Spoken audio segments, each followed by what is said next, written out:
The Wheel and the Butterfly, written by Justice3442 and read by Justice and 3442. Chapter 5, Dan vs. Forehead Wound. Pinky exited the bathroom. As she did, Chris and Dan sat up and made their way to the restaurant door. Chris held the door open for both Dan, who passed wordlessly, and Pinky, who smiled and said, "Thank you very much, Chris," with a smile on her way out. The trio walked to the car, and before Pinky could reach for the handle, Dan grabbed her hand and silently held up a finger signifying she should wait as he gave her a stern look. Pinky stared at Dan's finger as Chris got into the driver's side and unlocked the car. Dan let go of Pinky's hand and entered the passenger side before buckling up. Pinky opened the door and sat down, fumbling with her seatbelt for a moment before she managed to get it to click again and gave herself an excited, "I did it!" Congratulations, Dan mumbled as he rolled his eyes. Soon you'll move up to tying your shoelaces. "Did you say something, Danny?" Pinky asked. No, and don't call me Danny! Dan growled back. Chris started the car and backed out of the parking spot. After a glance to ensure the road was clear, he exited the lot and they were on their way. "So, Pinky," Chris began, "where do you want to be dropped off?" Pinky's pupils narrowed slightly and she went uncomfortably silent. I've known goldfish who pay better attention than you, Chris. She doesn't have a place to be dropped off at. She just got here from another dimension. Dan turned his palms upward and leaned closer to his friend. How can you forget something we just talked about a few minutes ago? Pinky nodded vigorously from the back seat. "Well, I can't take her to my place," Chris said. What? Why not? Just make a spot for her on the couch. I do it all the time. Dan countered with a tone of disbelief. "Normally, that would be fine, but Elisa's taken some of her work home with her," Chris said, his tone betraying his frustration at the situation. Ah, so the couch is currently occupied by a Chinese spy that Elisa's interrogating? Dan posed. "No, she turned cow over to her superiors last week. This is much worse." Pinky leaned forward, interested in the conversation. "What's a Chinese?" she asked. Dan looked back at her. Excuse you, the men are figuring out what to do with you. Pinky narrowed her eyes, stuck her tongue out at Dan, and leaned back in her seat. "Alright, Pinky, remember, you want to make friends with Dan, even if he's not going to make it easy peasy." Okay, I'll bite, Dan said. What's worse than having to share a roof with a captured hostile international spy? Elise is working on something involving plutonium. She won't say what it is, but we've had to put up a tent over the house and claim we're fumigating. She says there's not a great chance for leak, but to be safe, we're both wearing hazmat suits around the house, and we only have 2. Dan sighed. Typical, he mumbled out. Pinky stared back and forth between Chris and Dan. Plutonium? Sounds fun, maybe? Geez, I wonder what else is here I don't know about. Why do you think I so quickly agreed to help you? Chris asked Dan. I'm sorry if I thought you were committed to my noble quest to improve the English language. I thought you said you had an agenda against it, Pinky reminded Dan. Huh, she's paying a lot more attention than I would have thought a ditzy airhead is capable of. Alright, time to put Pink Girl back in her place. I'm on a quest to burn the English language and raise it back, not unlike the mythical phoenix. He smiled. A phoenix is a magical fiery bird that sheds its fiery feathers and burns up, reducing itself to ashes before igniting once again and emerging in its full fiery might over and over again, Pinky said with a smug sense of satisfaction. Dan closed his mouth and grimaced at her. We have those back where I'm from. Oh, and they're not that mythical. There's quite a few in the Everfree Forest, she added. Dan sat back in his chair, his attempt at putting Pinky in her place having completely backfired. He examined the area the car was passing. What? Chris, no! Stop the car! She is not staying with me! Well, where else is she going to stay? Chris asked. I don't care, just not my apartment. Pinky let out an audible whimper from the back. Hey, I have an idea. Why doesn't she try to rent the place next to your apartment? Didn't you say your neighbors just recently moved out, leaving most of their furniture behind? Dan thought back to a night of a pile of electric guitars, a drum set, some amps, gasoline, and a bonfire rising high into the night sky as he stood from the second-story walkway and laughed maniacally. Revenge is mine! I'll never have to hear that awful band play again or have it disturb my sleep! Ah, memories.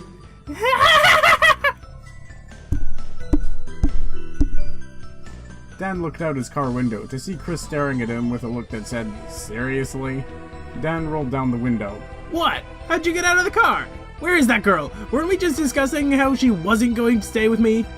Dan, that was over 30 minutes ago. You started laughing and kept laughing all the way here. I would have stopped you, but Pinky... Chris broke eye contact with Dan and motioned as if he was introducing an invisible Pinkie Pie. Also started laughing. She didn't even ask me what was so funny until we were both out of the car. Dan peered outside. Chris, no! She cannot move in next to me! End of story! Yeah, I think you already lost this battle. She was going over the paperwork with the landlord as I went to check up on you. What? She can't move in tonight! She doesn't even have identification or a social security number! Or... The landlord said he was fine renting out to a pony girl, and said he trusted her kind. Chris looked out into the space. He also called me a bear guy. Man, tonight has been weird. Dan let out a sound of rage and frustration. Ah! Could this night get any worse? He asked the heavens. The heavens responded. Pinkie Pie bounded to the car window, enthusiastically holding up a set of keys. Chris moved out of the way as she rested her hands on the car door, stuck her head in the door, and excitedly bobbed her body up and down as Dan absently followed her with his eyes. Hey Dad, guess what? We're neighbors now! Oh, I know we're going to be best friends forever, and we'll spend so much time together, and we'll play together, and dance, and sing! Pinkie's feet slid out from under her on the wet concrete. She hit her forehead with a very audible thump on the open car window frame on her way down. Dan actually changed his expression to concern as he heard her face slowly slip down the rest of the car door before he heard it hit the ground. Boom. Within an instant, Pinkie was back up with an, "I'm okay." She felt something warm and wet drip from her forehead, onto her nose and then down around her mouth. She felt her forehead and examined her hand to witness a handful of blood, dirt, and gravel. "I'm not okay," she corrected and slumped forward against the car door. Chris leaned down and looped his arms around Pinkie's, backing her up so Dan could exit the car. "Should we take her to the hospital?" Chris asked, his voice concerned as he held Pinkie up. So we can all spend hours in the emergency room just so an actor in a lab coat can fondle her, give her a lollipop, and send her on her way? Dan held one of Pinkie's eyes open with one hand and moved her finger back and forth in front of it as Pinkie followed Dan's finger with her pupil. "Dan, that's not how hospitals work," Chris replied. That's pretty much exactly how hospitals work. Dan countered. Here. Dan went around to where Chris was standing. Switch places with me. Chris allowed Dan to take his place as Dan put his arms around Pinkie's and crossed them across her stomach. Great, now grab her legs. We're going up. Chris pocketed Pinkie's dropped keys. "Dan, we can't just abandon her in her new apartment. What if she has a concussion?" Concussions are usually followed by much worse symptoms. Believe me, I've had a few. Dan answered as he backed towards his apartment. She just needs to get her head elevated, get this cleaned up, and get some rest. Besides, money face, we're taking her to my apartment. I'm well stocked on first aid supplies. You couldn't imagine how often I've had to dress my own wounds. "Oh, I'm pretty sure I can," Chris answered, rolling his eyes. Pinkie moaned softly as the two carried her up the stairs. "Wow, Dan, this is without a doubt the lightest person we've had to drag up or down your stairs," Shut up. Dan said as they reached his door. Switch places with me. Chris obediently complied, gently lowering Pinkie's feet as he walked around her and took Dan's spot, holding her up by their shoulders.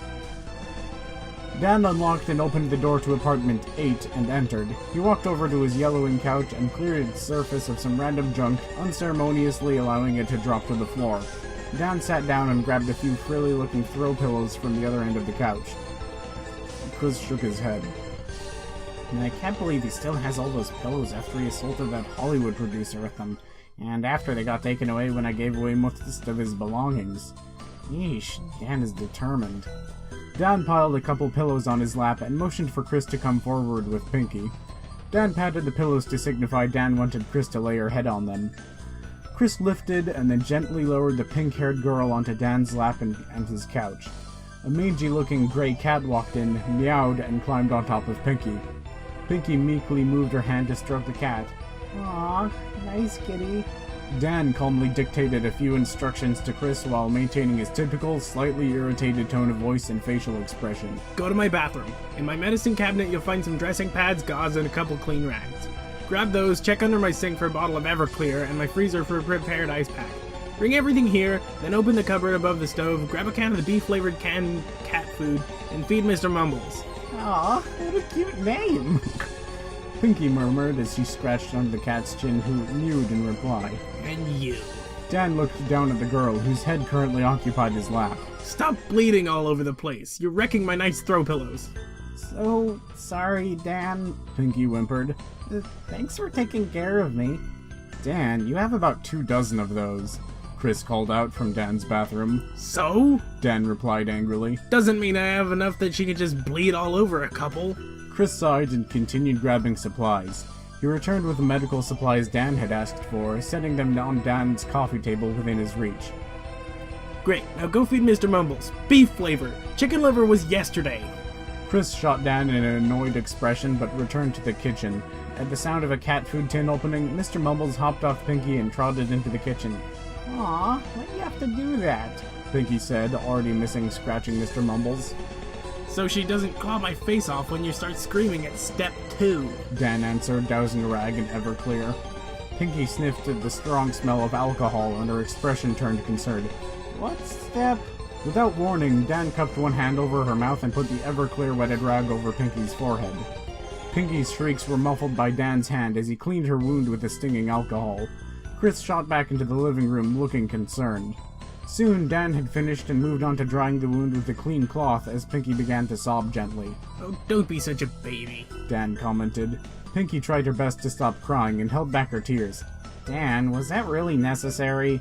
Chris asked. Dan said nothing while placing a couple dressing pads on Pinky's forehead, followed by the ice pack. Pinky gasped at the chilly ice pack, but it did numb the pain a bit. Hold her head up so I can bandage these in place, Dan said. Chris complied, and Dan wrapped the gauze around Pinky's head a few times, holding the dressing pads and ice pack in place. Finished, Dan motioned for Chris to let the girl's head down. Thank you, Dan, Pinky managed to whisper. Well, it has been fun and weird, but it is getting very late, and I must get some sleep, Chris said in a chipper tone of voice. What? Chris, you can't just leave me here to take care of her all by myself, Dan insisted. You seem to have the situation well in hand. Oh! Chris reached into his pocket and tossed a set of keys on Dan's coffee table, or rather the crate that served as Dan's coffee table. Pinky murmured an apology to Dan. Chris, come back here! Dan demanded. Sorry, Dan, I have to get back, suit up, and get some shut-eye. I will stop by tomorrow to make sure she's okay. Chris stopped for a second, turned around, and put a very serious expression on his face. And she better be okay, Dan. I mean it. I promise nothing. No, Dan, no. If you intentionally go out of your way to hurt even one hair on her head, that's it. Our friendship is over, and I'll make sure you don't get away with it this time. Chris leaned into the doorframe with one hand and pointed the other at Dan for dramatic effect. Dan reached down and grabbed a strand of Pinky's hair. Chris's expression hardened. Dan let go of the hair. Wow, he's actually serious about this. Pinky murmured another apology. Fine, Dan growled angrily. I promise I won't intentionally physically hurt her or even arrange for physical harm to come to her. Chris's expression softened. That's fair. Even spending time with you is mentally scarring. Pinky giggled softly. Dan gritted his teeth. Great, now they're tag-teaming me. Chris walked outside. I hope you die of radiation poisoning, Dan called from the couch. Chris's face went pale. I don't. Chris shut the door and walked back to his car and prayed that Dan wouldn't traumatize the poor girl too much.